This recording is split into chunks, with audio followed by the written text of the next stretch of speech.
Welcome everyone to the Wednesday, May 21st, 2025 electronic meeting of the Ann Arbor Transportation Commission.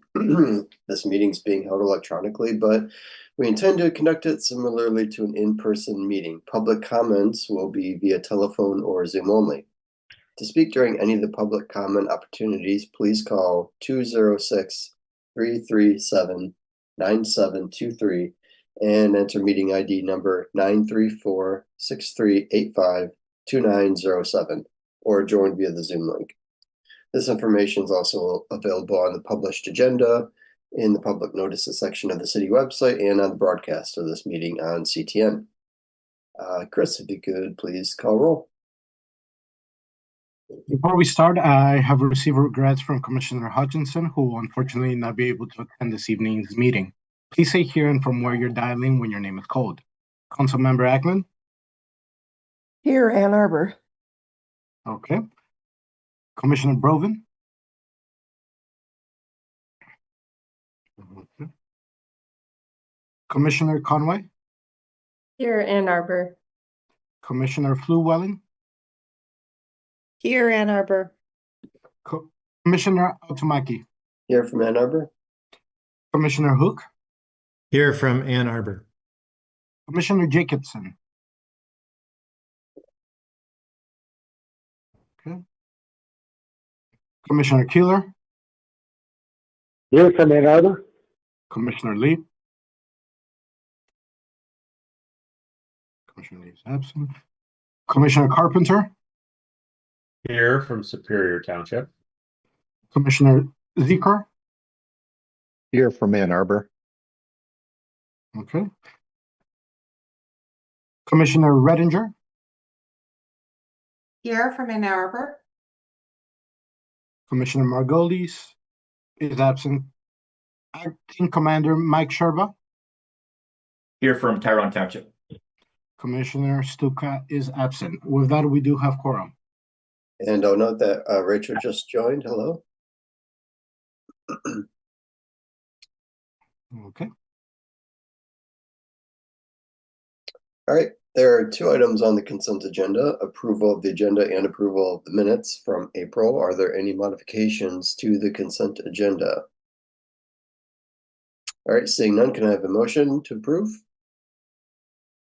Moved by Megan, seconded by Dharma. All those in favor, please say yes or raise your hand. Yes. All those opposed, please say no or raise your hand. The consent agenda is approved. Next, we have public comment. This is an opportunity for persons to speak for up to 3 minutes. Again, please call 206-337-9723 and enter meeting ID number 934-6385-2907 or connect via Zoom as described on the agenda. City staff will select callers that have raised their hand one by one using the last 3 digits of your phone number or the person's Zoom ID. In order to electronically raise your hand to indicate your desire to speak, please press *9 on your phone or select the raise hand button in Zoom. You'll hear an automated announcement that the host is allowing you to speak. When speaking, please move to a quiet area and mute any television or background sound so that we can hear you clearly. Chris, do we have any members of the public who wish to speak? I don't see anyone. Wait a second.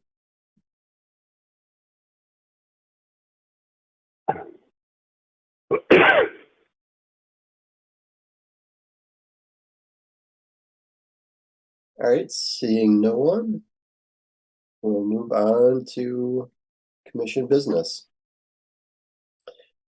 First up is the fiscal year 2026 policy agenda. As you know, we've spent several meetings reviewing the draft for the fiscal year 2026 policy agenda recommendations that we send to council. After a few months of working at it, we didn't quite have consensus on the final edits. But given the complexity of the feedback and the importance of presenting a unified set of recommendations to City Council, I would like to propose, and I've talked about this with Cynthia, the idea of maybe creating a fairly limited in length subcommittee to continue discussion and refine the proposed policy input that I would anticipate would maybe meet once or maybe twice. And I think it's a good idea because we're already past the point in terms of time where it's useful to city council for this past year. So Dharma, correct me if I'm wrong, but I think the input is really required towards the end of the calendar year. In past years, for some reason, we kind of let it wait until spring when it was maybe not as useful to city council. So given that, I think we need to move up the submittal to city council. I think if we have a goal of the subcommittee refining this and incorporating the recommendations we've received and really reorganizing our policy inputs by late fall, something like that, then we can that subcommittee can bring it back to this commission and we can vote and send it to council. So I guess this is an opportunity to maybe discuss the idea of forming that subcommittee. I think we would vote on it, but does anybody have any strong feelings one way or the other towards the formation of the subcommittee, again, to refine and incorporate edits and reorganize our policy objectives for local and state? Because I'm going to be asking for volunteers if this gets approved, so keep that in mind. Okay, so I'm going to assume that people maybe think it's a good idea to do this, but we'll find out.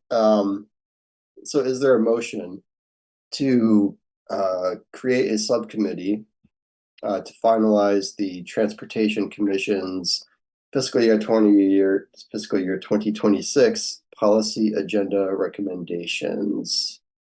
I move to create a subcommittee to finalize the policy recommendations. All right, moved by Rachel, seconded by Dharma. All those in favor of the creation of the subcommittee, please say yes or raise your hands. Yes. All those opposed, please say no or raise your hand. Believe the motion passes. All right, so thank you. So who is interested in populating this subcommittee that, again, I anticipate only would have to meet maybe once or twice? Show of hands, just anybody, just throw out if you're interested. Good, we got Rachel, Kate, Eric. Okay, who else? Anyone else? And April. I think April, yeah. That's awesome.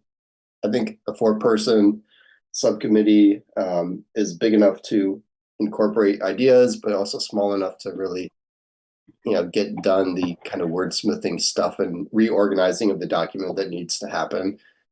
Over the years, it's just kind of, most of it has remained static, and we've just kind of added things here and there, and it just kind of has gotten unwieldy and big and complex. And from what we've heard, council kind of only selects or condenses it into a few main ideas anyway. So let's make it easier for them to do that and really prioritize what we want to prioritize. And then, like I said, we'll bring it back to this commission sometime in the fall, I think, and we can vote on it and send it off to city council before the end of the year. So that's the plan. Let's see, Chris, did you get those names, or is it to you? Okay, and let's see, it will be those 4 people. Who else has to? Would it be Cynthia? Actually, I'll be able to meet, and I can help spearhead that meeting, that subcommittee meeting, and then take the responsible notes. Okay. Although I don't believe subcommittee meetings require minutes, but I can help structure the agenda and such. Okay. Yeah. No, we've never done minutes for subcommittees. Just whenever you guys have a meeting time scheduled, we can mention it to the rest of the commission so we know what's happening and know when to expect to see it back before us. But yeah, I'm looking forward to that. Trying to think, is there anything else that's worth mentioning? Nothing comes to mind, but I think Luke, before he left, sent a copy of the latest version to Cynthia and myself and maybe others. So the latest version is out there and available. And yeah, I'm looking forward to seeing the results. So awesome. Thank you. All right. Let's see. Next up, information and discussion. The first topic tonight is the Tier 1 and Tier 2 location updates, intersection corridor updates. So Suzanne Flowers is here tonight to present the 2025 update to Tier 1 and Tier 2 locations, again, including both corridors and intersections. This update is part of the city's strategy to focus transportation investments on areas with the most serious crashes, which is consistent with our Vision Zero goal. So, Suzanne, welcome again, frequent visitor, and I think the floor is yours. Hopefully you're able to share your screen if you need to. Yes, one moment so I can make sure that's all working properly.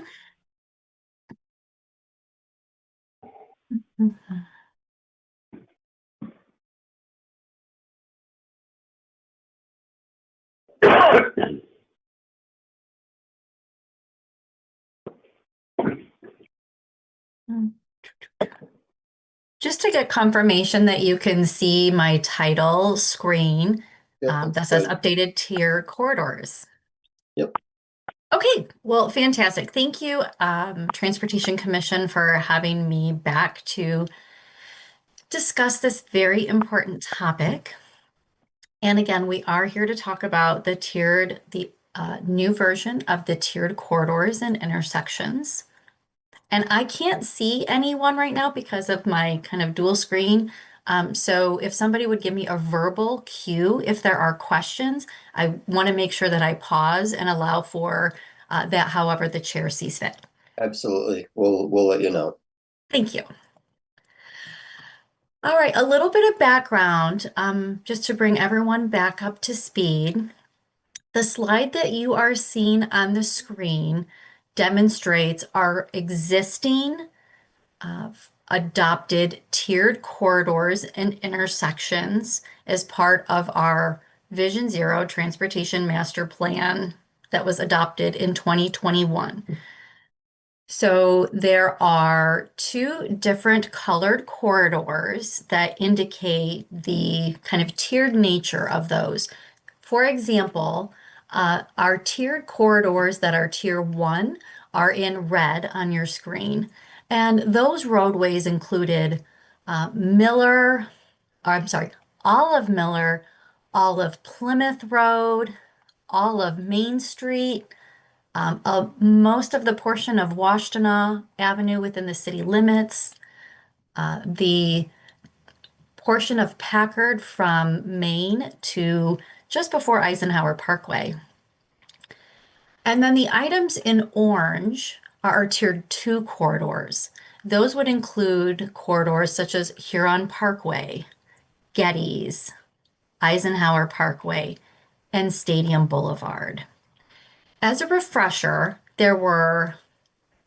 this data that we use was from 2014 through 2018, so that has definitely been quite a while in the past.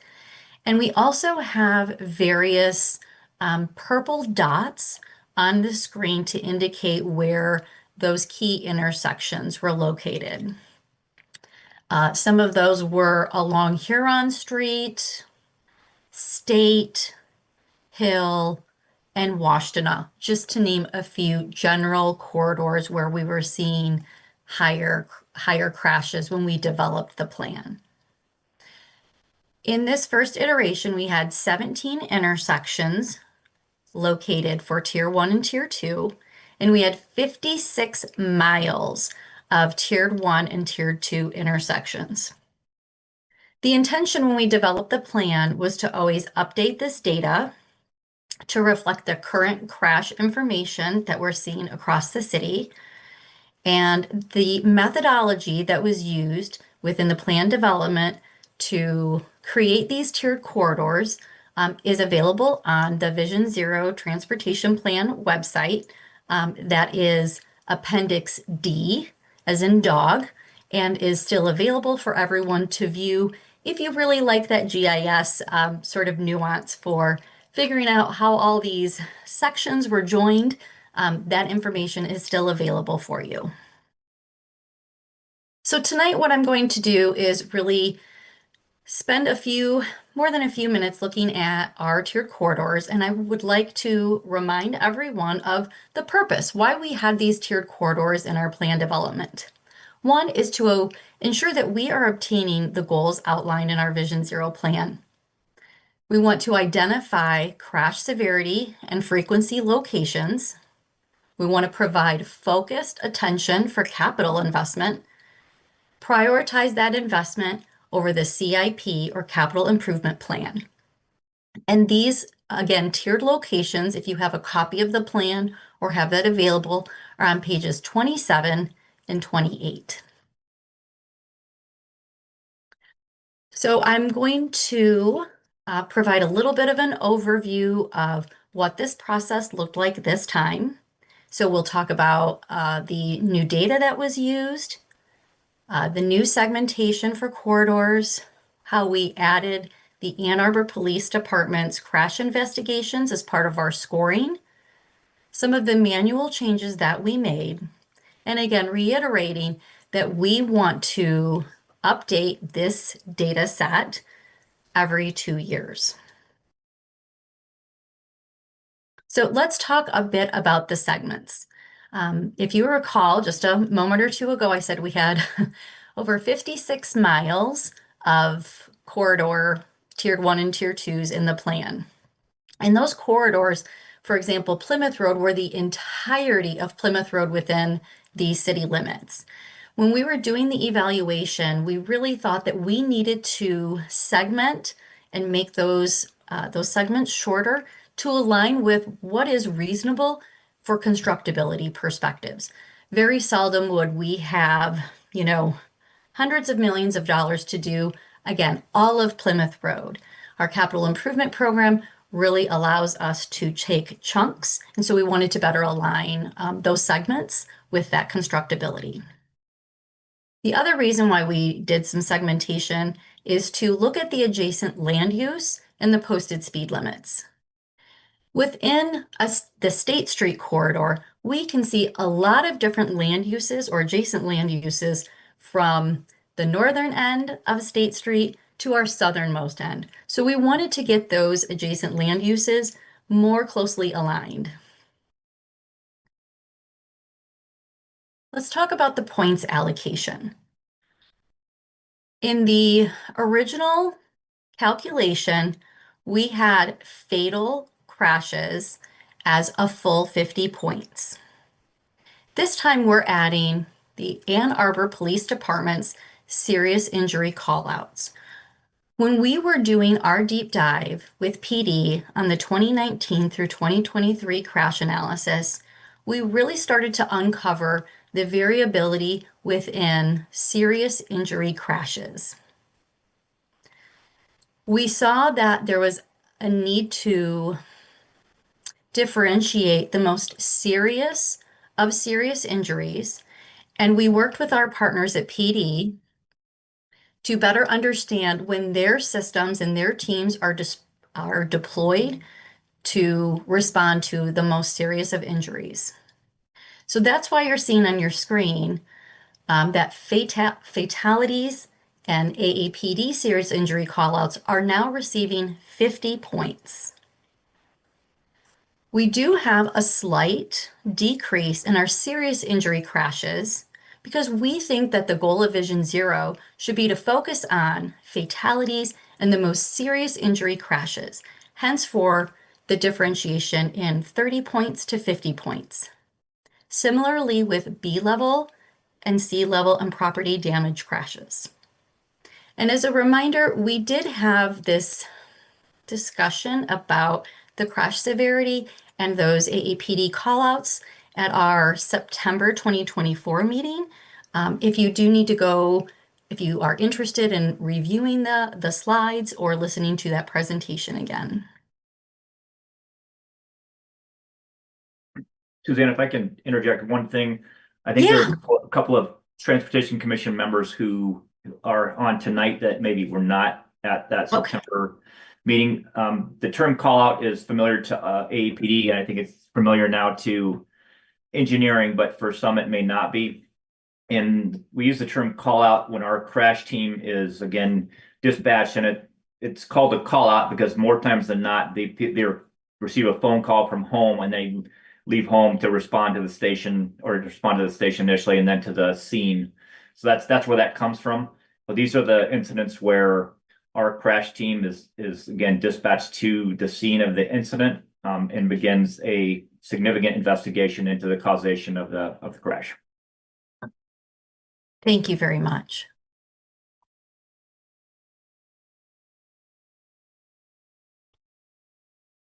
On to a couple of the manual changes.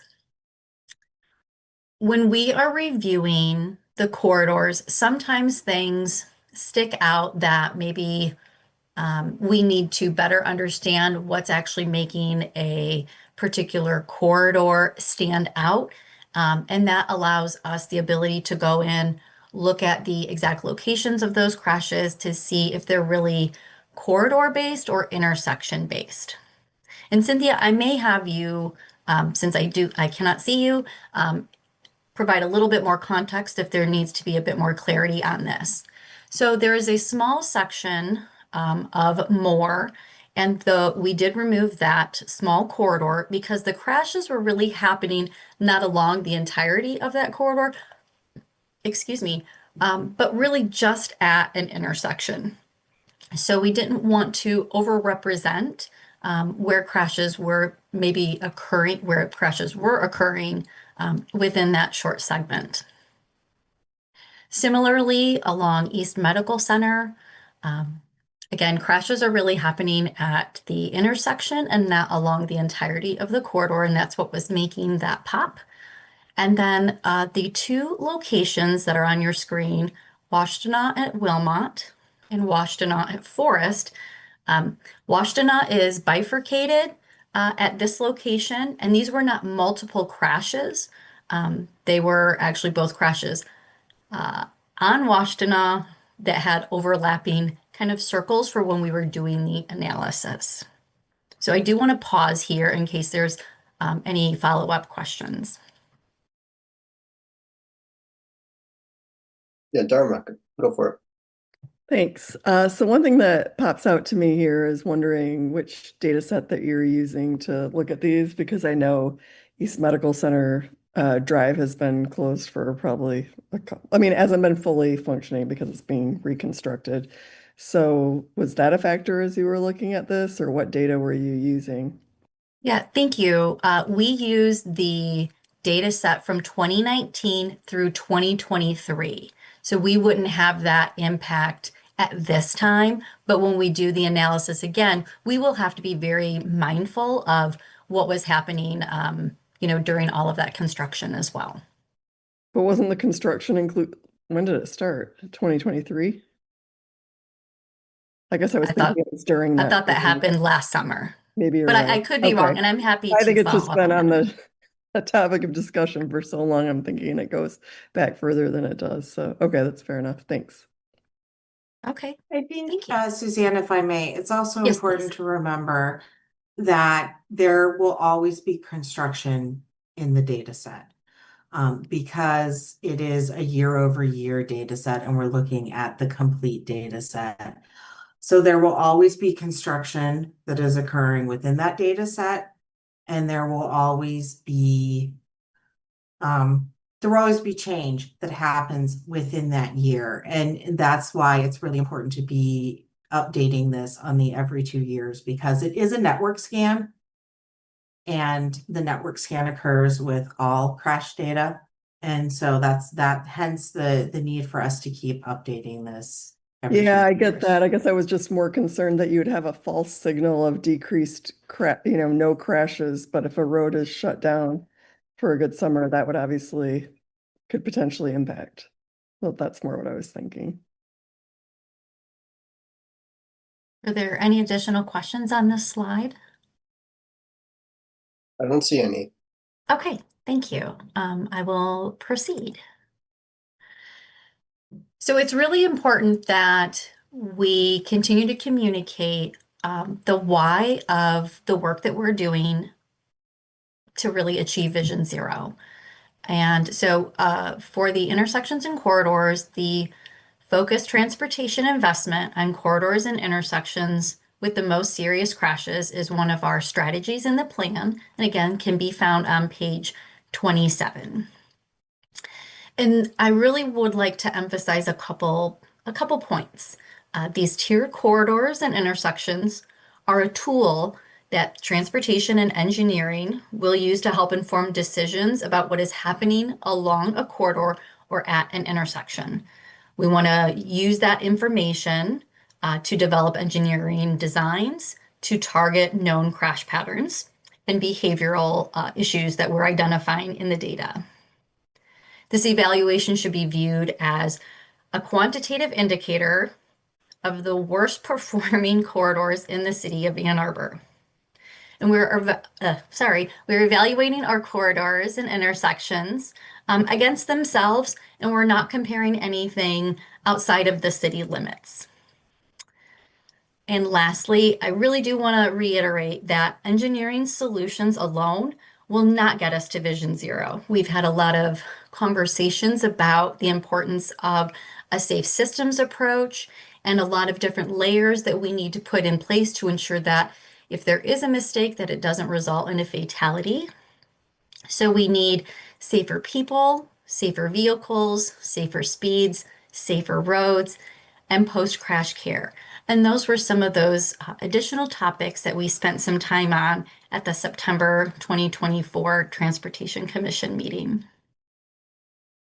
All right, so on to the list. We have a much smaller subset of intersections that I'm bringing before you this evening. This list on the slide highlights our Tier 1 intersections. 7 of these intersections are MDOT owned or we have adjacent property with, such as Washtenaw at Platte, Washtenaw and Hill, Huron, and First. There are others. If you'd like me to read them all, I'd be happy to. But some of the ones that are within the city would be Ellsworth at Platte, Liberty and Division, and Hill and East University. Now on to the corridors. I will be providing, this data set will be made available to the public so people can turn on and off the layers. So I do apologize for the less than stellar quality of this, but until that's published, I really wanted to give Transportation Commission the first peek at all of this new data. So let's talk a bit about these Tiered 1 corridors. We have 12.2 miles of our Tiered 1 corridors. Within that, MDOT owned roadways account for 4.14 miles, or approximately 34% of our Tiered 1 corridors. And on the map, those corridors include North Main Street, Huron Street, and a portion of Washtenaw Avenue. City locations include Packard from Main to Stadium, a portion of Liberty, kind of in the downtown area, Hill Street, Beeks, Catherine, etc. So I do want to pause here just for a moment if I need to read all of these locations or do my very best to do that.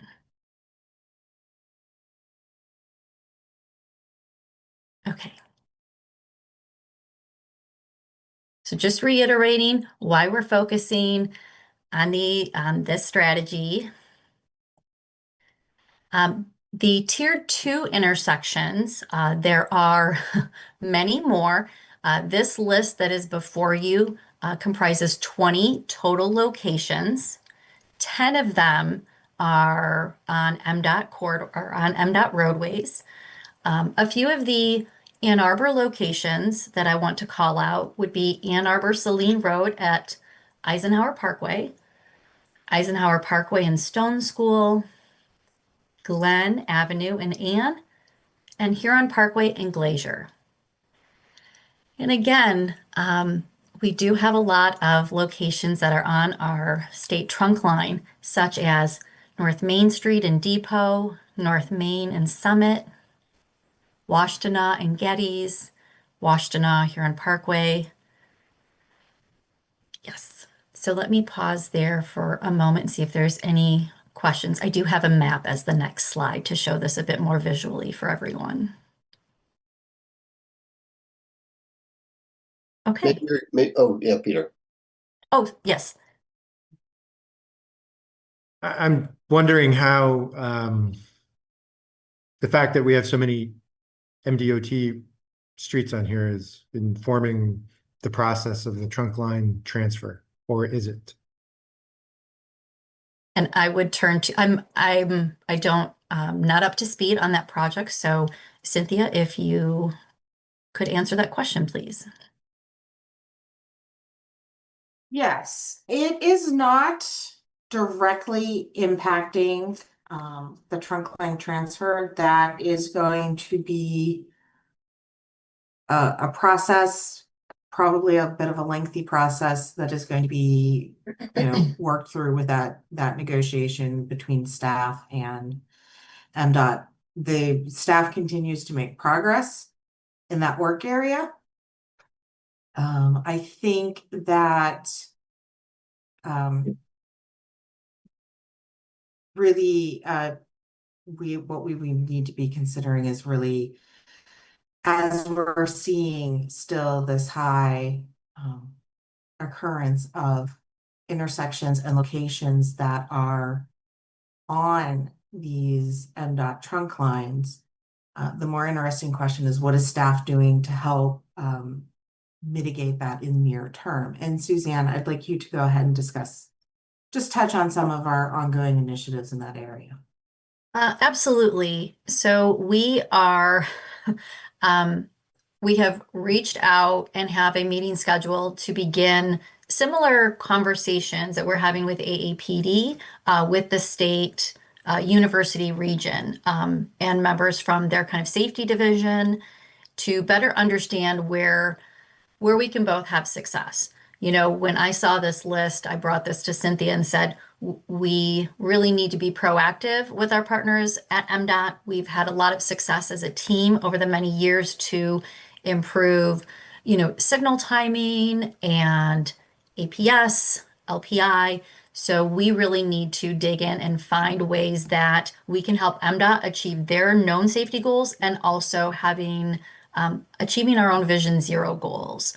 And I think that's probably the one thing that is coming up at the end of June.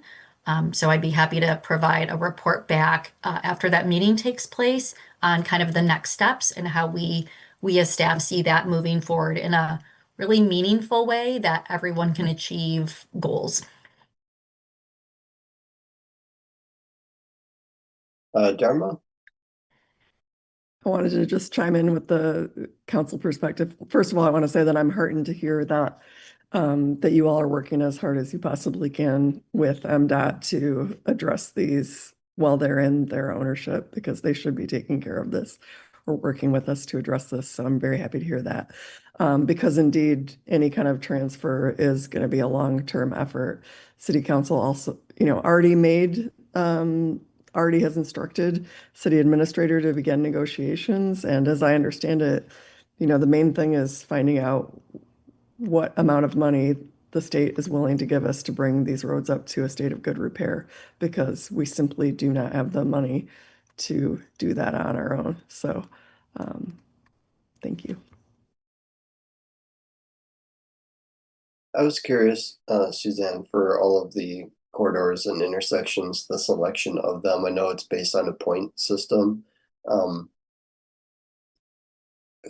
how was the, I guess, cutoff determined? You know, was it we'd like to have approximately a dozen or so tier ones, put the cutoff there, and And then Cynthia, oh, sorry.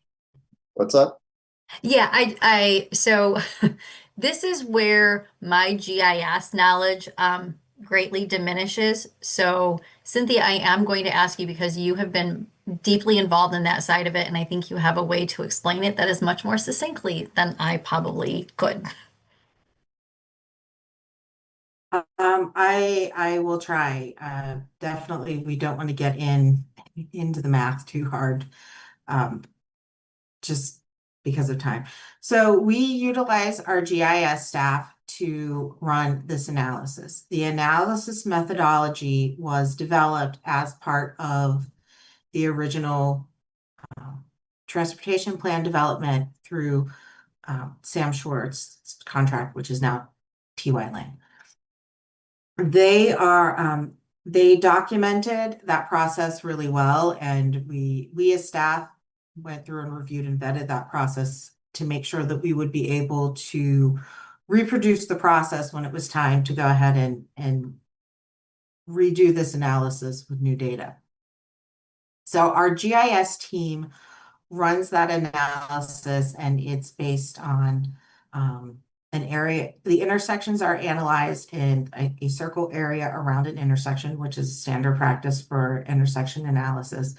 And then the corridors are as Suzanne said, we went through and we defined corridors in our map. So then those are really based on land use design, because we really want to be able to see how different designs are performing against each other. And then looking at a capture area on that corridor as well. So the intersections are by number of incidences, and then the corridors are in more of a number of incidences across the distance, so more of a density. And as this analysis is always comparing Ann Arbor's performance to itself. So we are looking at all of the corridors and all of the intersections and looking at the locations that are underperforming relative to others. So the mean is established, and then standard deviations from the mean are established. So one standard deviation above the mean performance is a tier 2, and 2 standard deviations then becomes a tier 1. Another layer that gets added onto that is that the non-motorized crashes are also looked at in this fashion. And if we have locations that are underperforming against the mean for just those pedestrian and cyclist crashes, then even if the overall performance of the intersection might not be entering into a tiered level, if that non-motorized performance is entering into a tiered level, we consider it to be a tiered intersection or corridor. And I don't want to go through all of these individually, certainly, but broadly speaking, is there a lot of overlap between the previous set and this new set, or could you say that a lot of the previous set of tier 1 and tier 2s have been addressed and they fell off the list, or is it mostly the same things coming back again, same locations? Yeah, I think that, I should have had that comparison, so my apologies for not doing that. I am going to move to the next slide because I think that will help a bit. We are seeing some similarities, especially within our intersections, and I think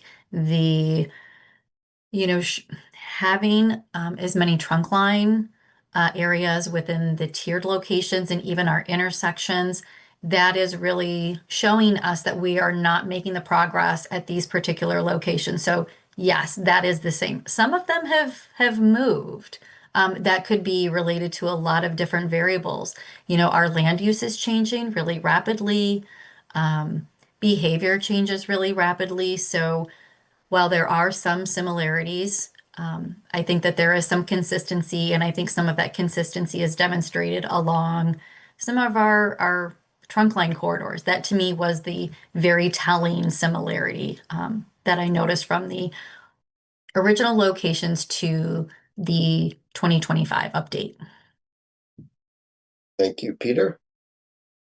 Thanks. I appreciate the description of the math behind it. That was helpful. And Brad, I think you touched on this a little bit, but I think I would like to see those intersections and streets listed sort of in rank order. Like if one of them is worse than the other, I would like to know that so that we can prioritize accordingly. And if I'm not addressing your question or comment clearly, please do help me better understand. But we are calling out those worst performing intersections and corridors by the 2 standard deviations. So the tiered 1 locations, those are the worst performing against the mean. And then similarly with those the tier 2. So I do think that we have, these are within this defined data set, these are the worst performing locations. But if that's not what you're getting at, well, it is. It is. I think that's good. But okay. I want to know what's the worst of the worst. I want to know if this is like way out there on, on two standard deviations worse, or is it like is it close to 1 standard? Is it 1.1 standard deviations worse, right? Like I want to know the worst of the worst. I can't bring that to you this evening, but that's something I can discuss with Cynthia. Right. If no, that I didn't is mean like in necessary. this moment I wanted to know it, but like in general, I'd like to have access to that data. So. Thank you. Okay. All right, Rachel. Yeah, my question is just about kind of like the sample size that we're talking about. Like, I hear you on 2 standard deviations, but can you give us a sense of like how much worse in terms of number of crashes for those corridors? And the reason why I ask is because I'm like a little bit concerned, as you said, like it moves around, right? And it's sort of like, what is, if the sample size is really small, are we seeing, is the segmentation maybe not the best way to get at the problematic sections? Does that make sense? I think I heard 2 questions, so could you repeat that? I think that would be helpful for me to make sure that I address your comments. Yeah, so I guess like I'm wondering about, you mentioned that the most problematic segments moves around a bit, right? Did I get that? Yes. Okay, cool. Yeah. So I'm wondering, and you mentioned a couple of different factors that might be contributing to that movement. And I'm just wondering if maybe the sample size is so small also that like actually like the whole road is a problem, but where we see those crashes moves around. Yeah. So I think one of the tools that I use to help me really understand, like at a very macro level, is our crash reporting dashboard. So you can type in Ann Arbor crash reporting and look at the crash map, and you can turn on that layer to really show that crash concentration, which is what I'm kind of hearing from you this evening. So you can turn on those layers and show all of the density.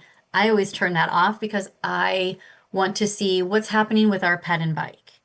And then I can similarly turn on and off those layers for serious injury crashes. And really I think one of my primary focuses right now is, and again, that aligns with our goals, is fatalities and serious injuries.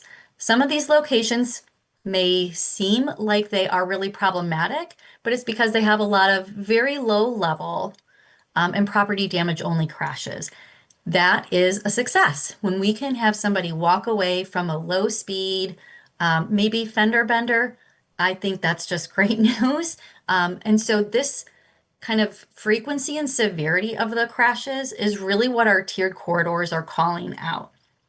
And yes, it is going to, I'm not sure about the segmentation. I'd need to go back and review that with our GIS technician or analysts. But if we have a concentration at an intersection, we know something is going on there. And it's jumping out because of, again, that frequency and the severity of that crash. In terms of your sample size, again, I would have you look at either our annual snapshot or crash reporting dashboard.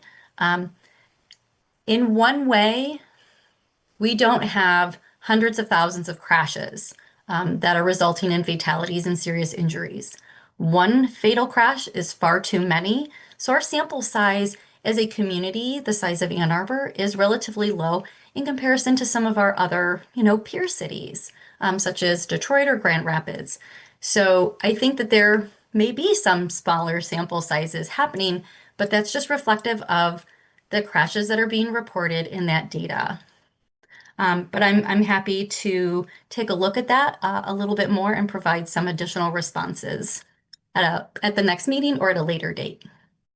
Suzanne, if I Thanks. could add, a little bit, it's 5 years of crash data. And that is pretty consistent with a standard high injury network analysis. And I do want to reiterate that, this is the same. It's the same methodology that we used last time. The only difference is that we did look at these segments a little bit differently, and it is mostly based on design and land use. For instance, stadium being considered as an entire corridor, we wanted to understand, how stadium it would be performing when we look at the sections that have right-of-way reallocation and where we have a 3-lane section compared to a 5-lane section compared to our 4-lane sections, and really understand how those are performing against each other. So that's the biggest change that we made in this model, but it is the most recent 5 years of data. And so every time we run this analysis, it will be the most recent 5 years of data. And Rachel? Yeah, I just wanted to quickly respond and assure you that, like especially Suzanne, the sort of the goals are totally coming through, and I completely understand what you're saying about, we don't have a high sample size because we don't have, many serious injury and fatality crashes. But my question about the sample size is just specific to the segmentation, and so that's the piece that I'm trying to understand a little bit better. Okay. And let me get back with you on that, if Okay, that's all right. Yeah, no Okay. problem. Thank you. And I'm just going back to the slide deck. There are no other additional questions specifically on the tier 2 intersections. I just wanted to show a map of kind of this blown out of kind of where the tier intersections are happening kind of across the city. And again, 8 out of 11 intersections on our tier 1 corridors are on MDOT trunk line. And our tier 2, 50% are on trunk line. So the map on the right has a series of blue and red dots, red being our tier 1. And it's just reiterating some of these locations that are popping along our trunk lines and some of our local streets.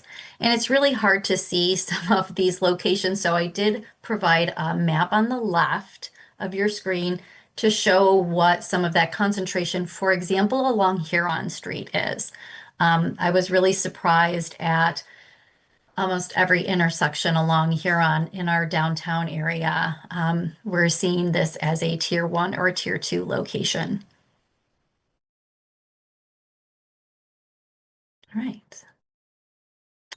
All right, let's take a moment and talk about our tier 2 corridors. So the map before you does have all of our tier 2 corridors. And again, I had to zoom out quite a bit, so I don't have all the road names available. But to give you some information, we have 20.2 miles of Tier 2 corridors. We have 3.17 miles, or 16% of our Tier 2 corridors on trunk line. And that would include Jackson and Washtenaw Avenue, mainly from the downtown to Stadium. And we do have various city locations, such as Ann Arbor Saline Road, Eisenhower, a much smaller portion of Plymouth Road, and a much smaller segment of West Stadium Boulevard, which runs from Jackson to Pauline.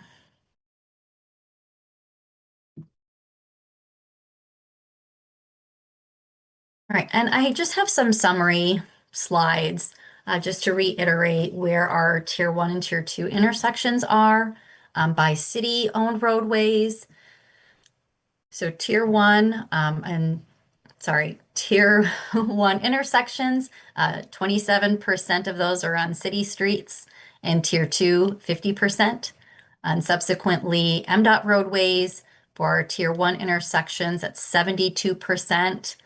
And then our Tier 2 is 50%. So I think this really tells us that we are making progress in some areas around the city, but some of our most difficult challenges really do lie with that partnership and continued coordination with MDOT to make meaningful and real progress as quickly as we can. Similarly, I have provided similar percentages for Tier 1 and Tier 2 corridors by city roadway. We have 8 miles of city roadway, which is 66% of the Tier 1 corridors, and then 17 miles of our Tier 2. So we have a much higher percentage of our corridors within the city that we have the ability to make progress on. And then within the MDOT roadway, we have approximately 4 miles and 3 miles. Question from Rachel? Oh, yeah, sorry. Oh, yeah, I really appreciate this breakdown. And I was wondering if you could speak, and maybe you're getting to this, but if you could speak a little bit to some of the successes and challenges you are currently experiencing in that relationship and partnership with MDOT. Well, I would say that our team, and that was really my predecessor, Luke Liu, and Cynthia and Cyrus Nahidi, have had a lot of success in working with them at intersections. For example, the signal timings, modernization, providing LPIs, providing APS. I think those demonstrate really good partnerships. And intersection treatments is where we, tend to see issues. But it is trunk line. And so there are challenges with trying to, do maybe design standards that we would like to do that maybe MDOT is not quite there yet. So I think it's more important than ever that we start these conversations with them. Maybe we can have them quarterly. Again, I will report back on that. But to figure out where there are opportunities for them to meet their goals. And we can also meet, again, rowing in the same direction, having goals met by both organizations where we can make meaningful change. But it's a challenge. I can appreciate I'm not gonna lie. that. I'm not sure how else to say it politely. Well, I But do I think think- that Oh, sorry. I think it is helpful for you to continue reporting out on sort of the qualitative nature of that partnership, especially as we're thinking about, the policy recommendations at the state level, because we want to be responsive to your experience and also like the shared goals of the commission and the staff. Thank you for that. Kate? Yeah, thank you. I was wondering if if there's any sort of summary data that overlays or connects these to the speed limits on the roads. Because I guess, when you focus on trunk lines, at least my sort of uninformed view, or kind of my default when I think of trunk lines, is that they're their speed limits are higher, right? And that I think is true of Huron, that's true of Washtenaw. And so I'm just wondering if to me that would be sort of powerful part of that conversation, and with MDOT, if there was that clear connection or at least correlation that probably is also, causation in this instance. But and this is something I should have just asked AI, so apologies, I can do that after the meeting if that's better. But was wondering if it is true that there is kind of a legal limitation on MDOT's ability to lower those speed limits below a certain level. I'm gonna turn to my engineering colleague to provide a response to that. Yeah, I'm happy to provide a response to that. Yes, for MDOT and for county road commissions, the Michigan Vehicle Code is written in a way that it is very prescriptive about how speed limits can be set. And it relies on the 85th percentile. And there has historically not been a lot of consideration or deviation from that 85th percentile speed, looking at things like safety performance and engineering things and all of the things that all of the research tells you should look at when you are setting a speed limit. So as a city, we have more flexibility because we've adopted Unified Traffic Code. And so we perform comprehensive engineering review when we're looking at these things. I know that there had been a movement at the state level to start looking at changing that a little bit. Another thing that has happened is that the new Manual of Uniform Traffic Control Devices has come out, and I cannot remember the exact language in the federal manual, but it does provide more flexibility than it used to about setting speed limits.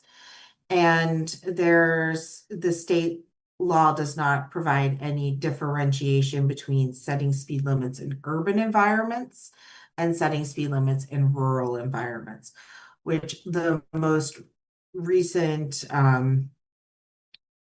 research that's coming out of the federal government is showing that differentiation in how methodology you use for setting speeds in an urban environment really it impacts safety.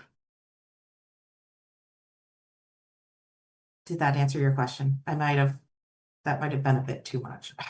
No, that was super helpful. So it sounds like reducing speeds can be part of the conversation, speed limits can be part of the conversation with MDOT, but it's unlikely to result in much change. Yes, Michigan. So the Michigan State Police have to approve changes, and they are looking at that 85th percentile. So you can round a little bit more than you used to if, say, your 85th percentile speed was, I don't know, 32.68, right?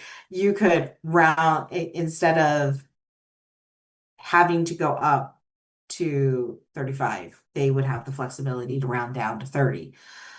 So but it's not more than 5 miles per hour that they can round. So it's still pretty limited.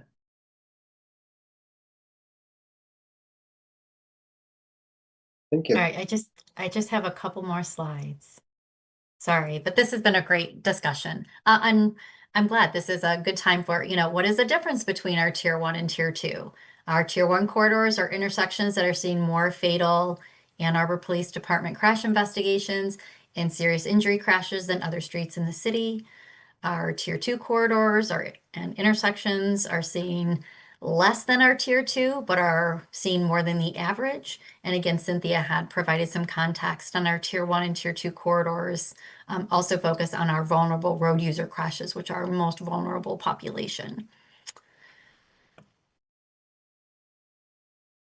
So our next steps. We are going to update the methodology information on the website so that, like I had referenced, that methodology chapter, I want to provide the you know, the most recent version of that, which is pretty much all the same except for, you know, a little bit of the segmentation. We will be utilizing these 2025 Tier 1 and Tier 2 corridors and intersections in the development of and scoring of the new CIP, our capital improvement program in 2026. But we will begin to utilize these Tier 1 and Tier 2 corridors and intersections in our planning studies, such as, you know, the multi-lane evaluation tool. And I just have questions, so I'm gonna stop sharing my screen. Yes, Eric. Thank you. Yeah, I was wondering if this data is a little bit old, but have you noticed any changes with the tiers as far as how they score based on recent reconfigurations that we've done, or the old data versus the newer data? Have any of the projects we've done bumped one of the roadways into a tier 2 from a tier 1 or off the tier list? So the one, and I'm not trying to pick on this corridor in any way, shape, or form, but the one thing that was actually very surprising to me was Stadium. I know there's been a lot of attention placed on Stadium for good reason. So when I had our tiered corridor map up, I was really surprised it wasn't a tier 1, but it is still a smaller segment popping up as a tier 2. So I was kind of surprised by that, but I also trust in the methodology that we have used to develop that. And again, this is 5 years worth of data, as Cynthia noted. And so we will run this analysis again in 2 years and see if anything continues to change. But we also want to make sure that we're showing those corridors where crashes are happening. We don't want to pull corridors off if there's still serious injury and fatality crashes happening, even on a segment that has been redesigned. We really want to be genuine with that data set to the public and to policy leaders.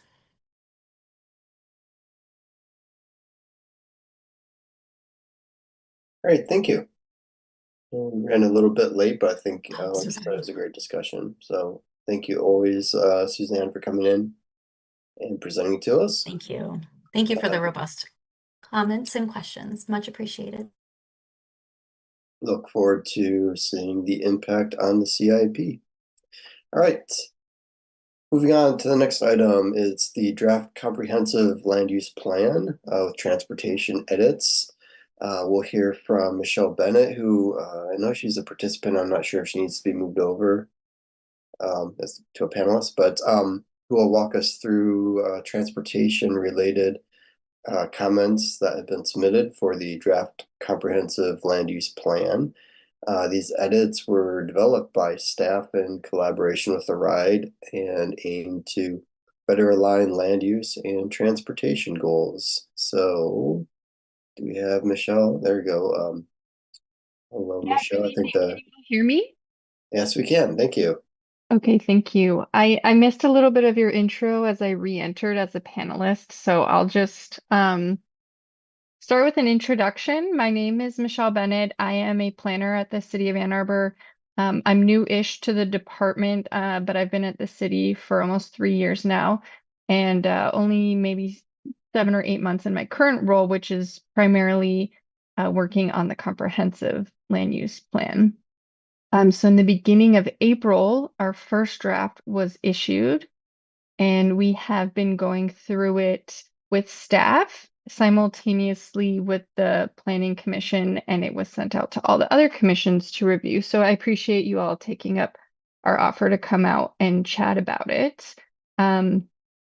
Just to start at a high level here, I can share the draft with you all, but the comprehensive land use plan is a long range document, right? So we're planning for 2050, primarily around land use, but that has many connections to other things in the city, and transportation is one of them, being very important connection between coordinating your transportation and land use planning. So what I prepared for you all tonight, and I'll let the chair decide how you'd like to do this. In your packet, I provided you staff's edits. So that is from our transportation staff at the city and also AAA TA. So I can go through those if you would like to, or we could focus on maybe any questions or concerns you all have had with the draft if you've read through that. So I'm happy to go either way or to do both. I think it would be good to at least go through at a high level with the staff comments, from transportation staff and the ride, just to see what their input have been on the plan, and very interested to hear their thoughts, but certainly want to leave some time at the end for general comments from commissioners.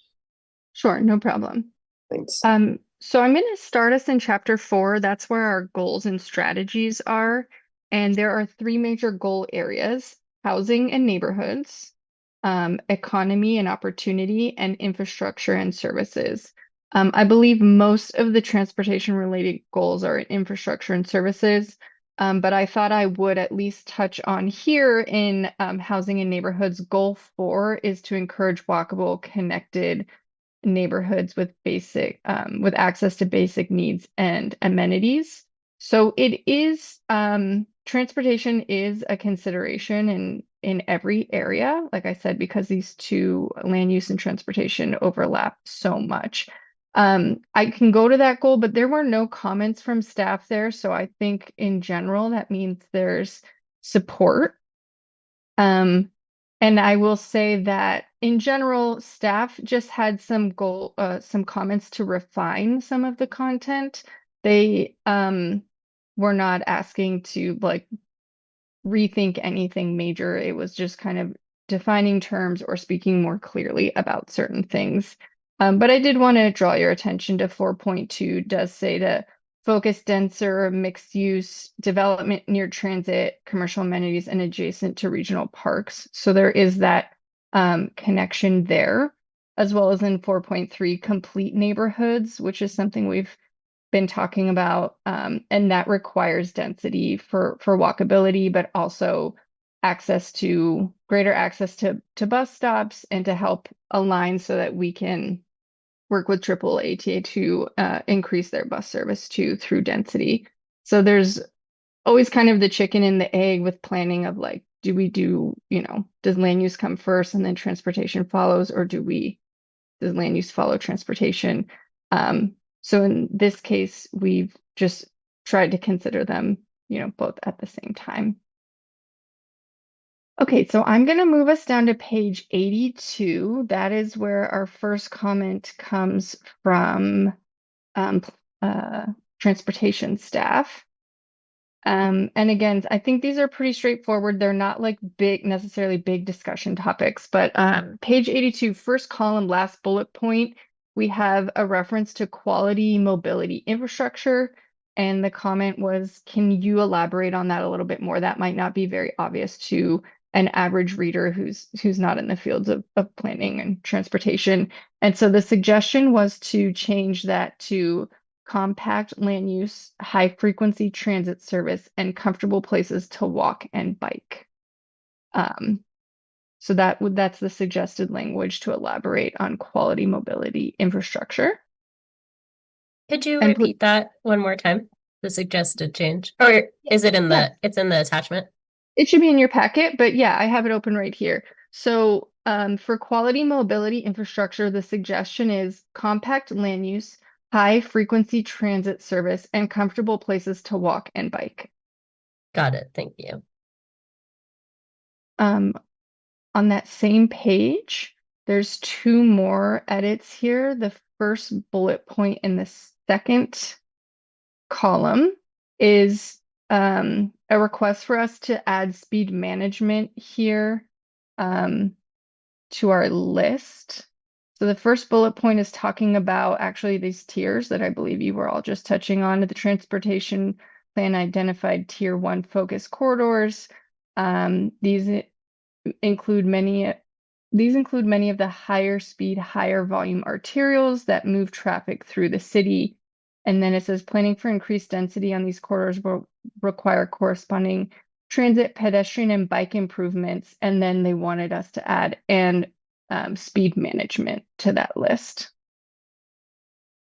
And then in the second bullet point, There was just a comment here to address parking, and that an important goal for reducing car dependence is to think about car storage, or at least acknowledge that that's a trade-off that we're making. And so one way to help reduce car dependence is to sort of limit or curtail, parking wherever feasible. On this same spread, there is a comment about this map. I didn't copy the entire comment over, but the gist of the comment was that we should be using just the future service map from the RIDES 2045 plan. And that this says existing and proposed, and that we could just show one concept map since we're both planning on a similar timeline, as opposed to breaking them out, I suppose is the main takeaway there. Sorry, I'm also seeing chats come in. I don't know, are those for me or should I?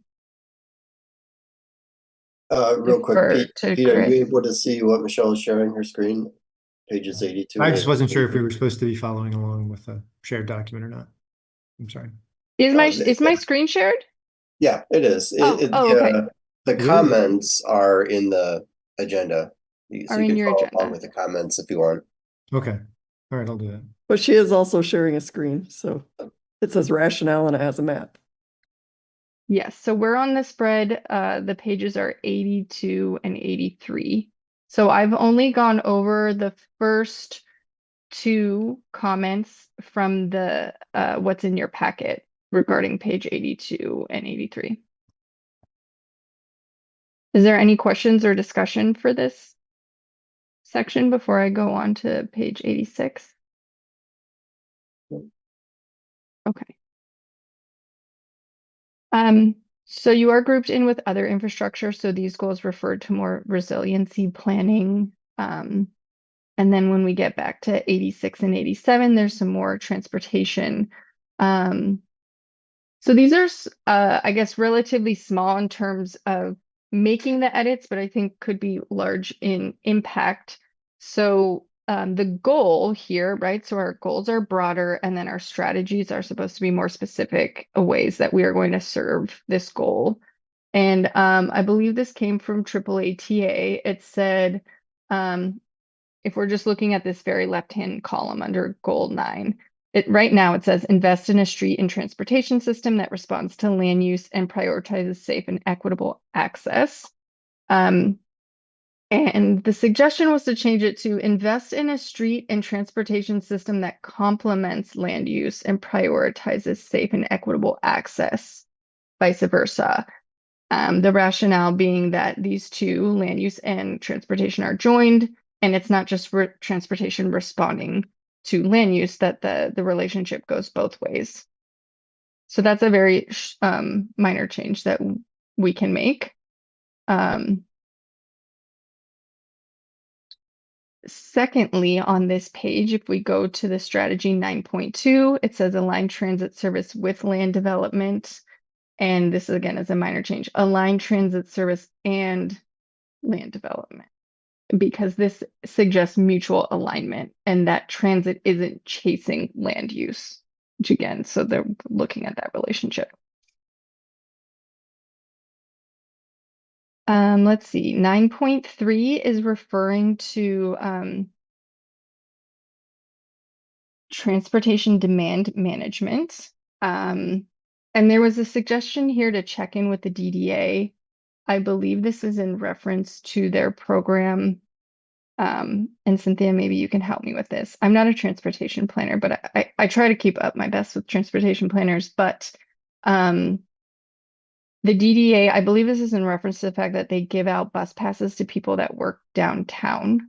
And so that this is something that we would have like more local data that we could refer to and see the impacts of that as one strategy for demand management. Cynthia, is that close to correct? That would be referencing the Get Downtown program. Okay. So yes. Okay.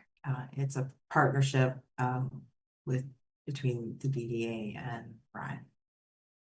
So that's on my to-do list, is to reach out to the DDA and get more specific data about that, and hopefully we could include that here. Are there any questions about these strategies or the goal? April. Yeah, I had a question about the 9.31 that you just went over, which is, well, I guess I have two questions actually. So I was wondering why the DDA is the only named stakeholder for this particular goal when we're looking at the entire city and like shifting in transportation modes. So that's one question. Okay, do you have a suggestion of who else we should include? No, I mean, I don't know what the other stakeholders are. This is my third meeting, so I'm also Oh, like okay. learning a This is my- lot. So Yeah. that's why it's a clarifying question for me. Yeah, so I guess who would be the other stakeholders who would have feedback about the shift in transportation? Like why just focus on downtown for this particular goal? So I guess there's a few questions rolled up into Yeah. that one.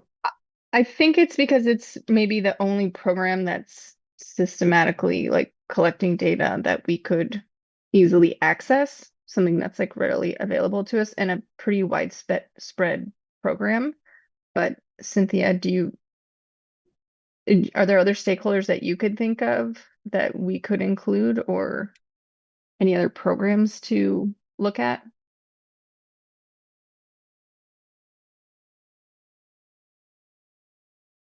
I'm not thinking of one off the top of my head. I don't, I see that Matt Carpenter is here. So he might have an idea, but I believe that the intent behind the comment was, what we have readily available. Okay, yeah, and I have another question, but maybe Rachel, you have something to add to my first question.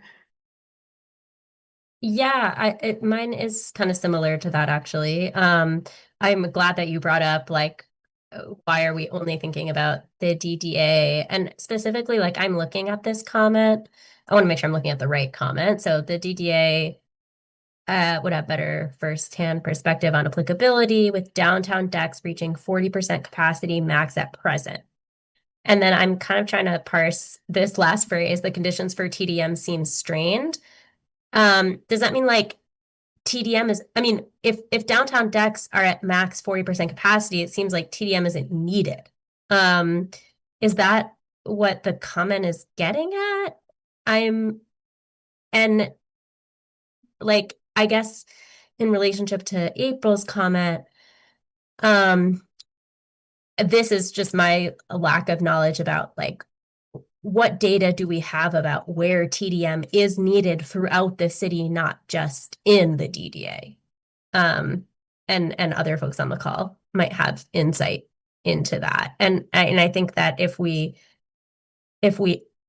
can understand where TDM is needed or desired throughout the whole city, then we would have a better sense of what stakeholders would be relevant for that conversation. Like, is it in the university area? Yeah. Is it in like, I don't know. I work from home, so I gotta be real with y'all. Yeah. I don't need TDM. I think that yeah. that's what my guess is, that's what the comment is getting at, is that if there is a ton of available parking, that there's only 40% capacity, that it is harder to get people to mode shift. I think that's why they're saying that that's strained. I would also say the questions that you're asking, the way that I would see it, doing a more thorough analysis of where it would be required throughout the city might be a bit outside of the scope of this plan. Yeah. There's not more research that could be done, but like that would have to be in conjunction like with the transportation team, I think. Yeah, I think like based on this conversation and based on like the scope of the plan, I mean, it just kind of seems like TDM is a little bit out of place in this list of strategies.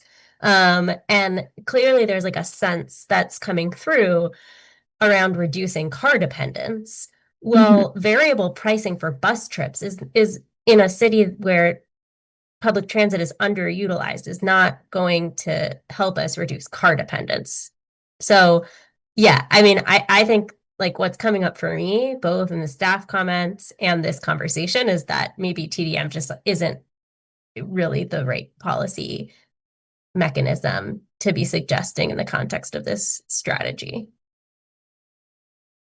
In this strategy or in this plan? Well, I only see TDM. This is the only strategy that refers to it, but are you saying like so I mean, my impression is that TDM could go the other way, like what's shown in the precedent there, where you could use dynamic parking rates to encourage mode shift. You know, so I guess the I don't know. I don't know. This is really my first time hearing about like TDM really as a strategy. And so I'm just imagining what it could be.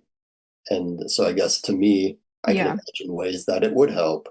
And so I'm like, well, leave it in. But, you know, you could also imagine ways where it's completely unnecessary. So, yeah, it's just not clear to me exactly what's intended by that strategy. So, yeah, I think you guys are getting at the heart of one of the challenges in this type of plan is that it is planning so far out that you have to balance the language with like it broad enough where you're not so prescriptive that you're chaining yourself to an idea that becomes irrelevant in 5 years versus being so vague as to be meaningless, right? So there is that tension throughout this whole plan. People want to see much more detail in certain areas than we have currently. So I think, and I'll leave this up to you also, in terms of like the edits that you all give me, I mean, tonight doesn't have to be your final say if you want to provide anything in writing to us as well, because with the Planning Commission, we've been doing this live, we've been editing live. And so if one person, like we did a lot of things by vote. So if you guys all agree on something and you want to send me a change to make, I'm happy to do that if we want to leave tonight just as like a conversation about this plan. But yeah, so I think that's why it's in here, is because if it's not in here, we won't have the direction to look into it. But as to any details about like what kind of study we're going to do or to what scope that's going to be or what, like those kind of details are not here. That will be up for us over the next 25 years to figure out like how to do that. So, yeah, does that help? I guess, oh, sorry, I'm jumping ahead. Sorry, Eric. Eric. Yeah, I was just wondering, would like removal of street parking or possibly redeveloping parking decks if they're underutilized, would that fall under the umbrella of TDM, or is that something different entirely? I think we would take our guidance here. So one of the things that we told our consultants was to make sure that we align with our transportation plan. And so transportation demand management is mentioned in our transportation plan. So to support that, we want to say like, yes, we agree, and that we have a role in that too as land use planners. So I guess I would look to our transportation planners to see what they would consider that to be. And then we would maybe take their lead on that and support how we could. So that specific thing, I don't, maybe Cynthia could answer. I think that could be a part of it.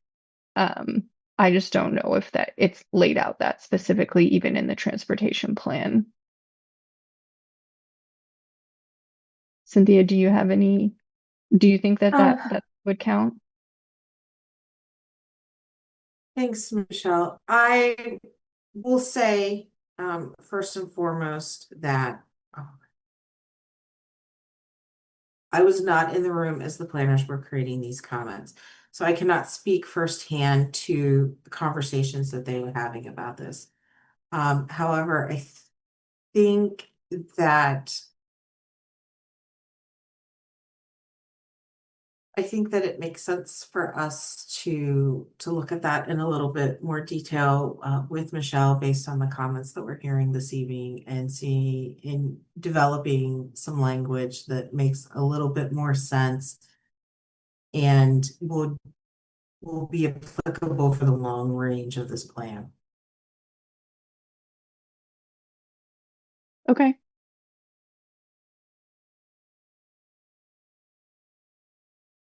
Should I move on to the next set of edits from staff? Okay. So then we jump all the way to page 99. And this is a quick update, which is just to say that we should add U of M's proposed BRT lines from the Campus 2050 plan. We have the monorail or the automated transit line here, but we don't have the BRT. So again, just trying to align better with other anchor institutions in our community. Is the current construction project of South State Street between Southview and William, adding a transit lane worth mention, or is it mentioned here? I don't believe that's mentioned, and so that's something else that if there's not like a GIS layer of it, then we didn't give that to the consultants, but if we have one, then we should add that. I'll make a note here. I mean, it's not a BRT, but it is a transit only lane. It's our first on one. State Street. Yeah, it's state. Yeah, it's under construction right now between Southview and William. Okay. Sure. In the northbound direction. Okay. That's a good edit. Thank you. Any other questions about this map? Okay. I assume, Matt, that AAATA provided comments, right? They, you guys looked at the map for accuracy and everything. Aligns with your 2045 plan. Yeah, we compliment the city. We've been involved as this thing is developed, so no, it lines up pretty well. Great. I'd also like to mention that we just completed our first round of edits. There's still 2 more. So this is not anyone's last chance to give us notes. So the next edit comes from page 101. This is our future land use map.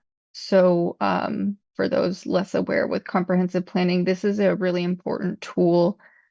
This is sort of the precedent to updating your zoning map. It is, as you can see, not a parcel by parcel map. It's still conceptual in that it's trying to provide us a direction. It's trying to lay out our goals on a 2D map.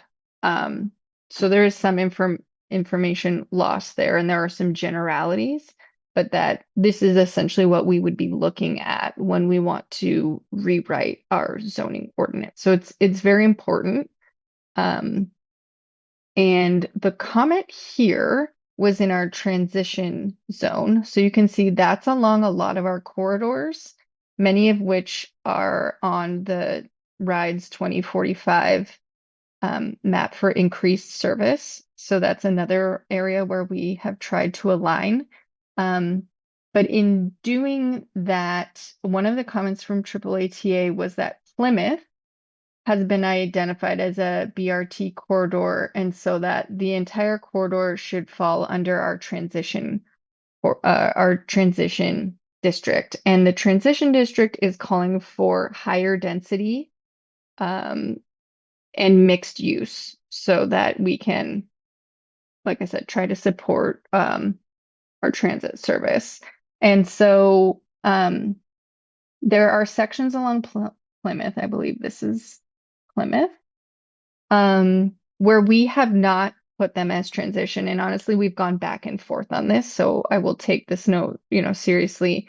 Because it's identified to be a BRT route, it would make a lot of sense to be transition.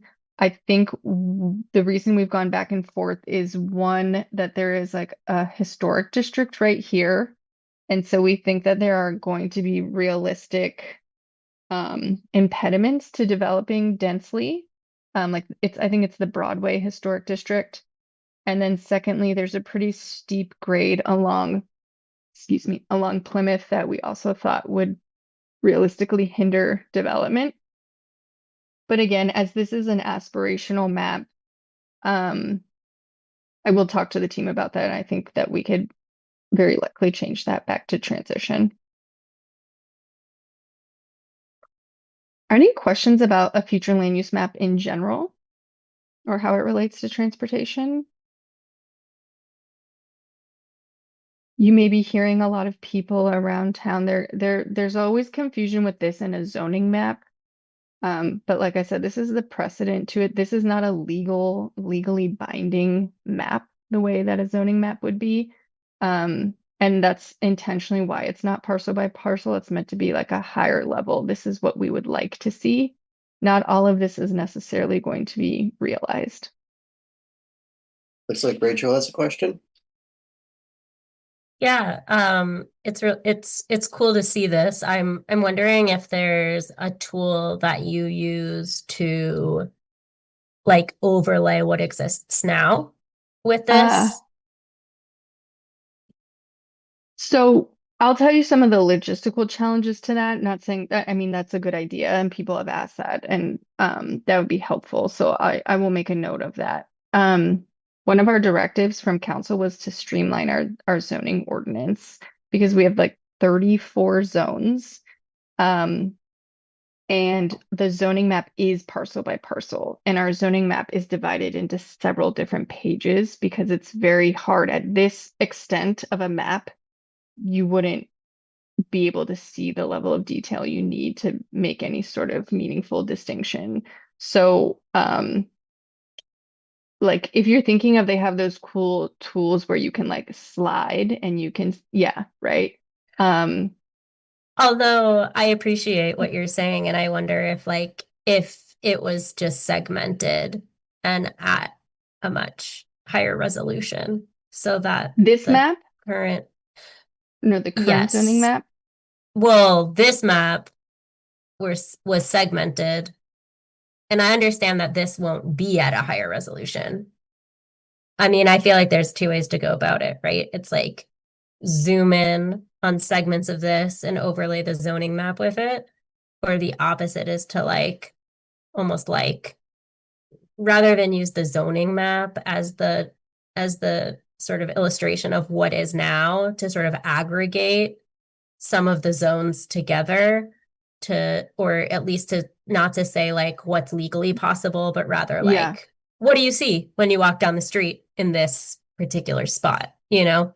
Yes, so that could be a visual tool. I do also want to point out we have this table here and we don't have it yet because everything is still in flux, but there will be a column here that tells you what this new proposed district, how it relates to our current zoning in table format. So maybe like so residential is going to replace R1s, R2, R3, R4. There would be like a column that shows you like how our proposed districts, encompass or relate to our current zoning. So that's less visual, but that would still be a way to glean that kind of information.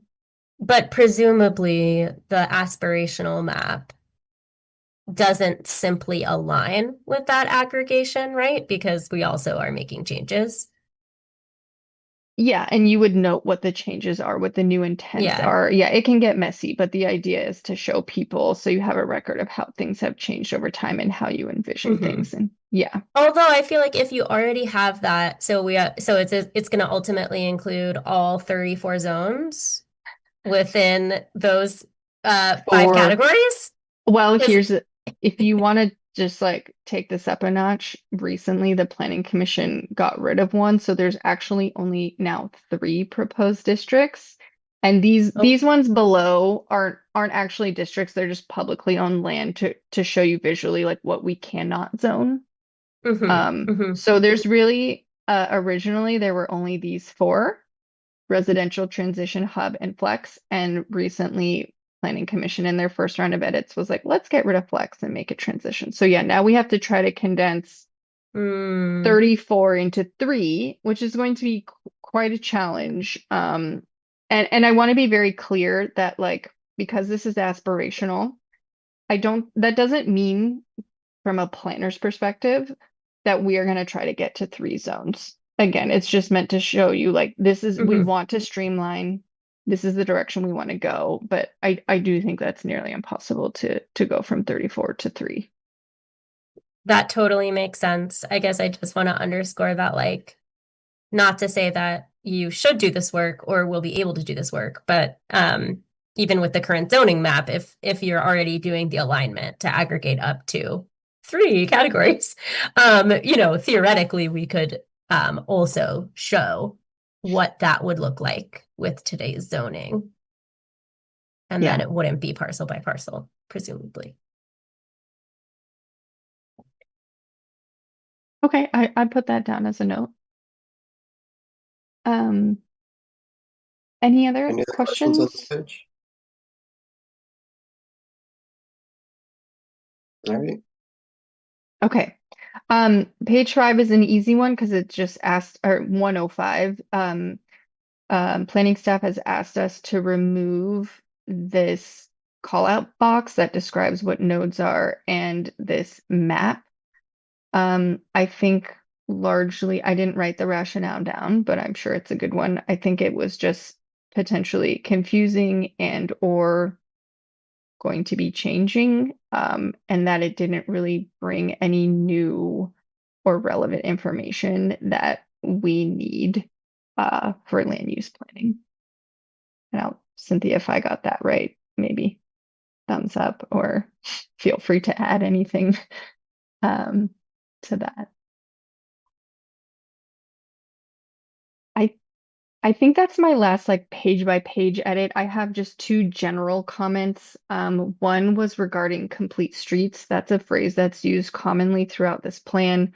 And there was a suggestion for us to be clear in the language. And you can see there's some proposed language from staff that just explains to people that not every street has the right of way or really staff capacity or finances to make every single corridor complete, that the goal is often to just have elements of complete streets, and that's going to be really based on different street typologies. And so they wanted us to clarify that in the plan, and maybe even move away from the term complete street because it can be confusing to the public, where they might think that every street needs to have, this wide of sidewalks and then protected bike lanes and bus shelters, and that's just not necessarily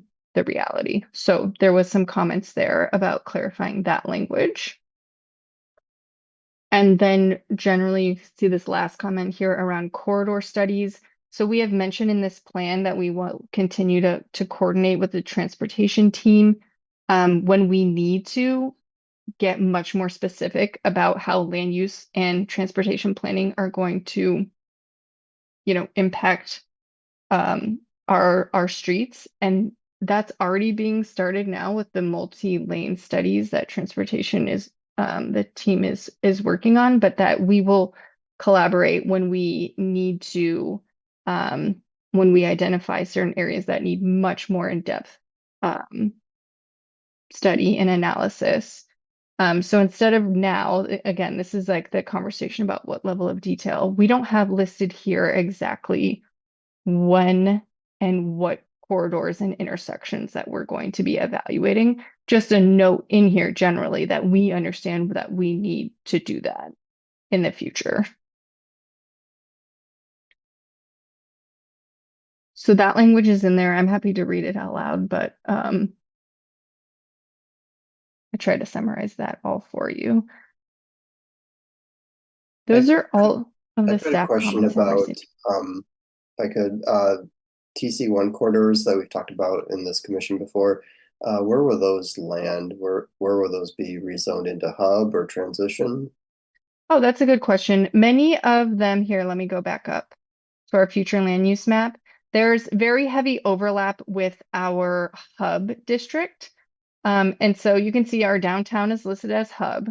And so the idea here is that for some of our more suburban style shopping centers, so you can see like Westgate over here, Briarwood, this would be like the shopping centers on Plymouth and then Arborland, that those would also be designated hub, with the idea of those being kind of like other downtowns within our city, or downtown like more urban development. And those have a very strong overlap with TC1. It's not a perfect match, but it's very related. That was probably most of the basis for determining where other hubs could be. Okay, thank you. Mhm.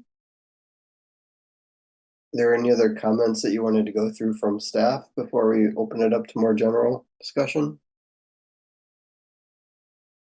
I think that covered everything, right? In the whether there's a comment about corridor studies. Did we address that? Yes, that's what I just tried Right, to yeah. address, but if there's more questions, Any questions I'm on that happy to. comment?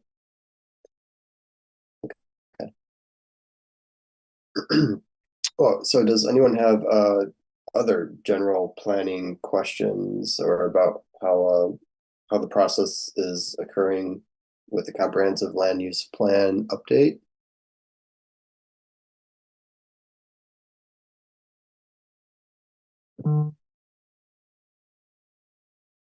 No further discussion? All right. Okay. Well, thank Well- you all for your time. I do want to there's a lot of misinformation. This has become like a very controversial project. So I would say please check in with staff or planning commissioners about this. It's not a done deal yet. It's not even scheduled to go to City Council for adoption until November. So we still have several months to continue to refine the plan. And so, like I mentioned, there's 2 more rounds of edits. If the Transportation Commission reviews this again and has questions or comments or edits, please, whatever the correct channel is to get to me, do so, and I can help answer questions and also take notes on edits to share with the planning team. All right, thank you. I think Michelle is the hardest working person in Ann Arbor, at least this year. It's incredible. We have, a 2-hour meeting once a month. You guys are meeting like 6 hours a week. It's really something. So thank you for all the work that's going into this, Michelle. Yeah, thank you. Yeah, thank you all. Have a good evening. Thanks, you too. All right, next up, commission communications, staff report and updates. We've received the staff report in our agenda materials. So Cynthia, if you wouldn't mind going through that. Yes, and in light that we are a little bit behind schedule, I will try to do this quickly and briefly as you're able to see all of the details in your copy of this. Some information that we wanted to pass along for our transportation planning studies and initiatives. The North Main Street Transportation Study has made some progress. We did select tool design for the work, and the contract will be going to City Council in July. The downtown area circulation study is in its final round of review, and staff are continuing to work with the DDA to get them comments. A lot of discussion about our multi-lane street reconfiguration evaluations happened tonight. And tool design was also selected for this work. The proposal was approved on April 7th, and the contract is currently being routed for signature. So we're looking forward to that project getting started. There will be, just to let you know, there will be a few schedule adjustments for that work, simply because with the timeline that we are on, we have to shift a little bit for our data collection. So there's other work that will be progressing, and we will wait until fall when the university and Ann Arbor Public Schools and our other schools in town are also back in session. As we noted earlier, the state trunk line jurisdiction transfer, the city and MDOT are continuing to work on those ongoing discussions. They last met in April and started a series of scheduled discussions. As far as micromobility goes, the city attorney's office has drafted and updated the agreement with councils and SPIN support, and it will be on the June 16th council agenda as well. Our road safety audit that we have kicked off for Anne, Catherine, Glenn, and Zena Pitcher is moving forward. The consulting team, which is WSP, presented their preliminary findings in early May, and staff expect to receive the findings report around the end of the month. And then we will start working internally and with our stakeholders to provide formal responses on those findings. Our Vision Zero implementation plan, the annual snapshot for 2024, has been finalized and is available on our website. We discussed the tiered intersections and corridor evaluation that is complete, and the new data layers, after being presented tonight, will be made available to the public, I believe, by the end of the week. And as part of our implementation, staff have developed an annual citywide survey, and that is currently out for public feedback. And this is, as indicated, an annual survey that will be taken year after year, and we'll be able to track shifts in public opinion regarding our transportation system as we continue to monitor that.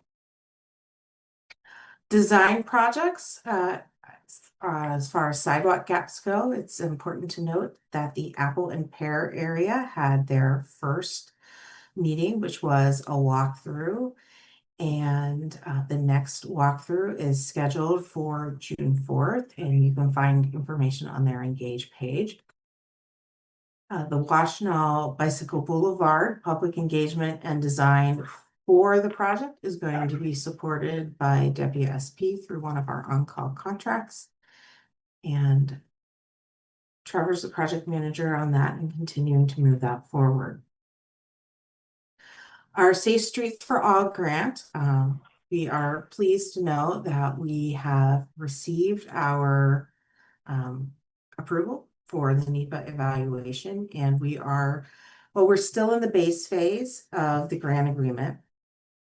We're able to restart our preliminary design, and our project management team is continuing to work towards advancing into that final design phase so that we can start final design and preparing construction documents. Also on Safe Streets for All, when it comes to the near miss analytics, we are continuing to work through that contracting process with Umtree to get that project started. Another item that we wanted to bring up is North University. From State to Fletcher, that's a project that's currently in design, and the university has expressed a strong preference in having a dedicated transit lane for eastbound. So that transit lane will partner with the transit lane that was earlier referenced in this meeting for State Street. There will be a gap between William and Northview. That is a very short block, and we don't have a lot of right of way there. But then they will have a dedicated transit lane moving from State Street on North University through to Fletcher. That design is still very preliminary and in concept. But we will make a presentation on the project in the coming months as we get the design a little bit more completed. For construction projects, we wanted to point out that the 2025 street resurfacing project, construction is currently undergoing on Burwood. The East Medical Center Drive Bridge, as we noted earlier, the bridge is scheduled to be reopened in early July. Miller Avenue is currently under construction, and the current phase is expected to continue through the beginning of July. After that, so the work will be shifting more eastward between 7th and Chapin. For our 2025 crosswalk improvements, we wanted to let you know that work is currently underway on the 5 crosswalks that are on city streets.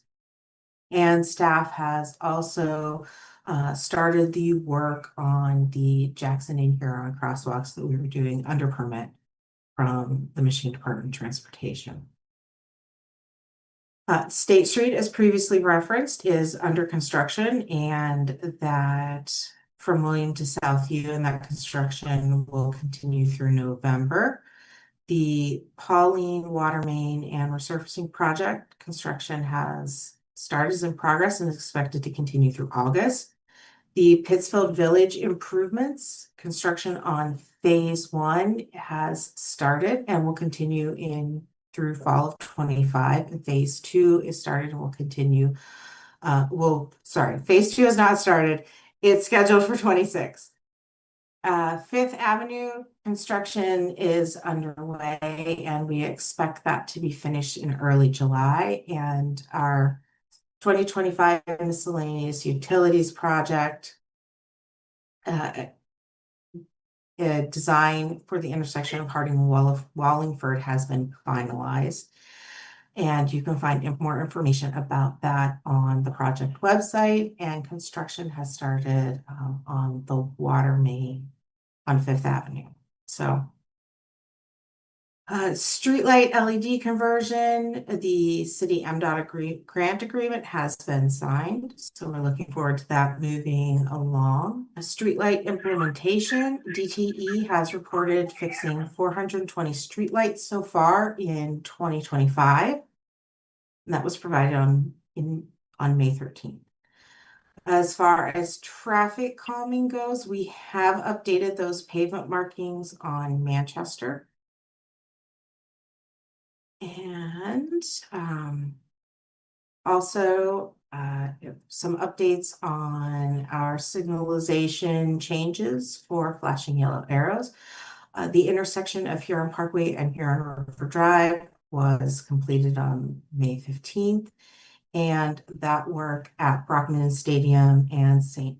Francis and Stadium is scheduled, expected to be completed by the end of the month or the 1st of June.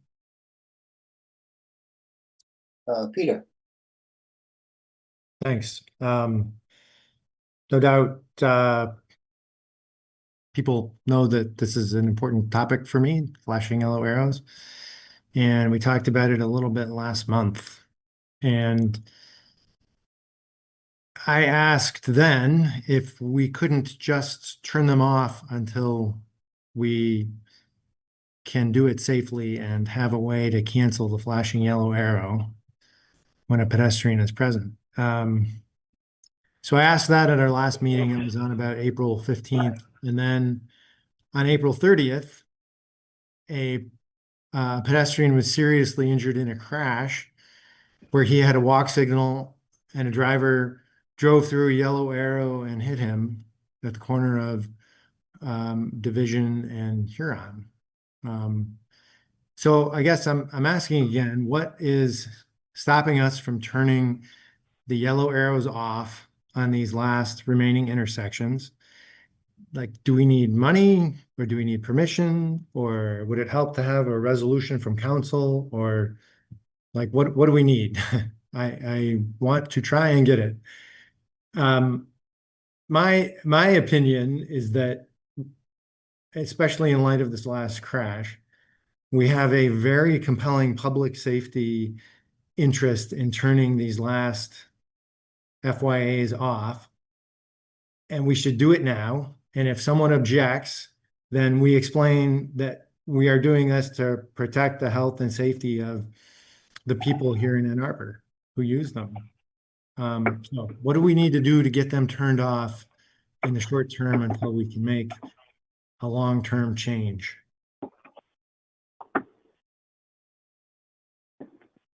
I was not aware that the request for that analysis had been made. What I can say is that I can't answer that question right now. But we can look into that. Some of these locations are not ours to control. So I'm looking at the list, and Fifth and Huron, Division and Huron,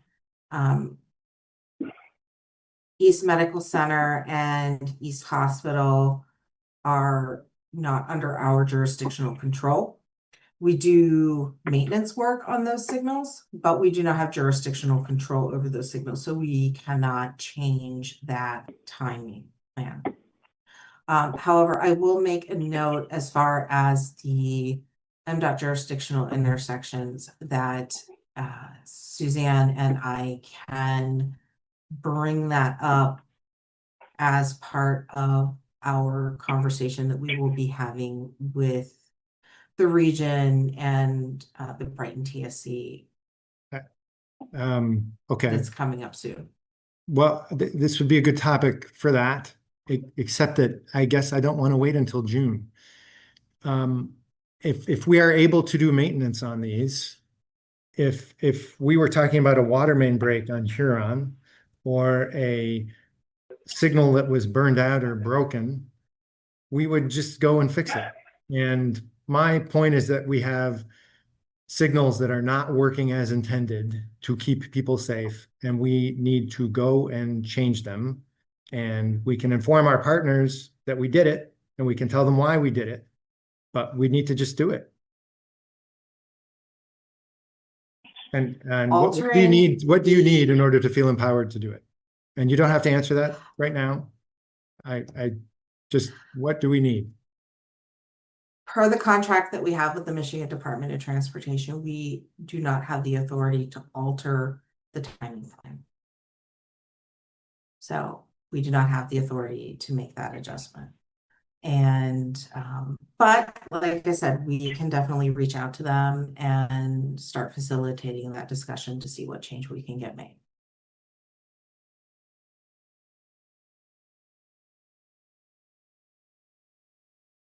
I can follow on, Peter.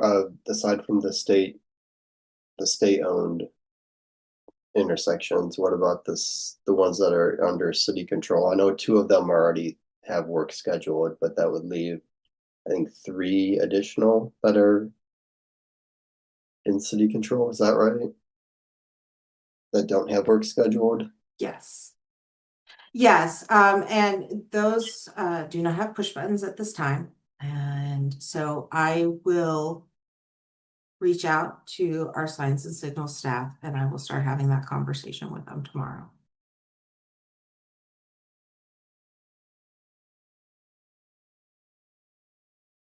Yeah, I'd love to hear the results of those conversations. You know, maybe at the next month meeting, if there's an update, that'd be at a minimum. Yes, I think that's perfectly feasible. Other comments or questions? Or Cynthia, I don't know if we cut you off before you were completely done with the update. No. Okay. Nope, I finished it. Eric? I don't know if this is the right time to bring it up, but I did see in the packet that there was an email from a constituent about one of the signals at, I believe it was like Nixon and Plymouth, where there was a signal change because of work being done on Nixon Road, where the signal was inadvertently turned off for the walk phase. So pedestrians were kind of playing Frogger to get off across Nixon Road, or not Nixon, across Plymouth Road. And I've personally run into that before at other parts of Plymouth Road where some work was done and the pedestrian signal was inadvertently turned off. And I was wondering, how does that happen when we're changing signals, and what can we do in the future to prevent that from happening again? Because we definitely don't want signal, especially across a 5-lane road like Plymouth Road, to get inadvertently turned off and have no way for a pedestrian to safely cross it? I think that's a great question. In this particular instance, with Nixon and Plymouth, it was, our staff went out and verified that the signal's operating as programmed. And we think that it was not that the signal was not operating, but that the phasing change had led to a really long delay, because it's currently operating in a split phase. So all of eastbound Plymouth goes, and then all of westbound Plymouth goes, and then the northbound approach is going. And that was just really the way it had originally been set up. It was providing a lot of delay for pedestrians. So we did modify that a little bit so that there isn't that delay. So I think that's what was happening there. But it's something that our staff is being very cognizant of to make sure that that is not happening. And we want to make sure that we're not providing such excessive delays that it feels like the signal isn't operating properly. So that's something that we're trying to keep an eye on as the rest of the season moves forward.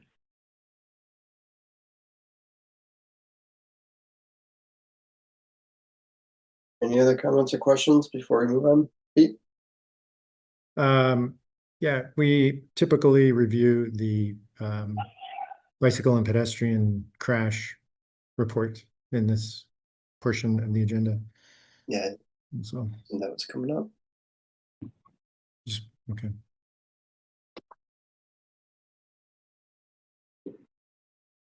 I'm sorry, am I supposed to review that, or We usually do. will Lieutenant Sherba review it? I think in the past it's typically been Luke, maybe with some input from Lieutenant Sherba, but My apologies, I was Oh, that's not all right. prepared for that. we I noticed there's like the complete list of all the offenses and everything, but we would usually jump down to the transportation related stuff, which would be on the last page. If people are following along, or if you're able to share. But the two most serious ones that come to mind, I'm certainly happy to give an overview on those two. Yeah, please. The one that Pete mentioned was the pedestrian. He was initially on the east side of North Division, so essentially like the northeast corner of Division and Huron.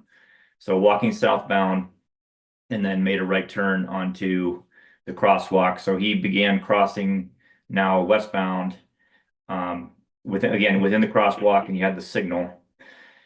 He was an older gentleman, not moving particularly fast. A left turning vehicle that was eastbound waited for the through traffic to clear, and then initiated a turn and struck the pedestrian mid crosswalk.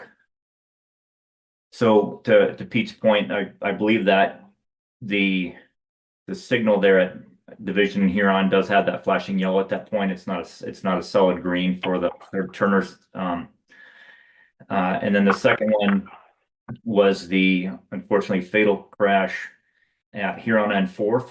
And that was a late night crash right around midnight. In this case, a gentleman in a wheelchair.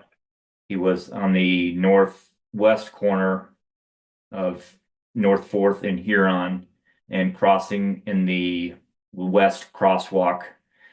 The gentleman was in a wheelchair, began crossing with the walk signal, and there's video that we were able to obtain. And during the period of crossing, the signal changed from the flashing hand, turned to the flashing hand, and eventually became the solid hand. So It was a slow crossing, and it looked like that the wheelchair actually ran out of battery or came close to it because it was moving very slowly and kind of stalled out in the middle of the lane, which had been the left through lane, and was ultimately struck by a vehicle that was westbound. Driver initially fled the scene and later turned herself into the front desk at the PD. She was subsequently arrested for operating while intoxicated, causing death. So those are the two that come to mind as the most serious. Give me a second, I can look if there's any other ones that kind of rise to a level that you'd want the commission to want to know. Those are the two, K and A. Yeah, those are the ones that kind of rise to my level where I get involved with the crash team and have a lot more intimate knowledge of what they involve. And I'm happy to answer any other questions if I didn't, if something wasn't clear. Yes, speak. Thanks, Lieutenant Sherwood. There was also the on the Pauline construction, I guess a sort of an construction incident though that resulted in a fatality. Yes, and I'm happy to speak to that one as well. That was a kind of an unusual one, and by our state crash standards, it does qualify as a crash, although not in the traditional way. This was construction zone at Pauline and Hutchins, and the roadway was actually closed. Driver came with a gravel hauler, which is a cab plus like a double trailer, if you want to, I believe that's what's referred to. Emptied the rear trailer, then unhooked that trailer, then proceeded to empty the front trailer, and in the process of rehooking up the rear trailer, it appears the driver neglected to set the brake on the front trailer in the truck. So when rehooking up this rear trailer and hooking up the air lines, the rear trailer began going backward, and the individual was knocked over and eventually run over by the trailer, and was pronounced dead right at the scene. So again, not a traditional crash, but it does qualify per the UD10, the state guidelines.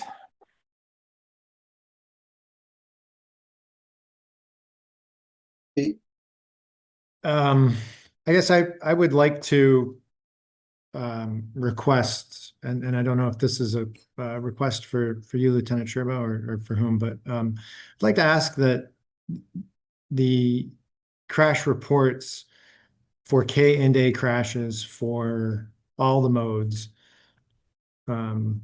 pedestrian, bicycle, and motor vehicle, be released and attached to the agenda of this meeting.